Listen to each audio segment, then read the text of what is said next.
পবিত্র ও মহিমান্বিত সেই আল্লাহ তাআলা যিনি তাঁর এক বান্দাকে রাতের বেলায় মসজিদে হারাম থেকে মসজিদে আকসায় নিয়ে গেলেন, যার পারিপার্শ্বিকতাকে আমি আগেই বরকতপূর্ণ করে রেখেছিলাম, যেন আমি তাকে আমার অদৃশ্য জগতের কিছু নিদর্শন দেখাতে পারি। মূলত সর্বশ্রোতা ও সর্বস্রষ্টা তো স্বয়ং তিনি। আমি মূসাকেও কিতাব দিয়েছি। আমি এই কিতাবকে বনী ইসরায়েলের হেদায়েতের উপকরণ বানিয়েছিলাম।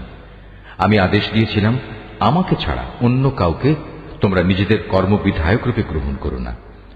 তোমরা হচ্ছে সেসব লোকের বংশধর যাদের আমি নূহের সাথে নৌকায় আরোহণ করিয়েছিলাম। অবশ্যই সে ছিল আমার এক কৃতজ্ঞ বান্দা। আমি বনী ইসরায়েলদের প্রতি তাদের কিতাবের মধ্যে এ কথার ঘোষণা দিয়েছিলাম, অবশ্যই তোমরা দুবার আমার জমিনে বিপর্যয় সৃষ্টি করবে এবং মানুষের উপর তখন বড় বেশি বাড়াবাড়ি করবে। অতঃপর এ দুয়ের প্রথমটির নির্ধারিত সময় যখন এসে হাজির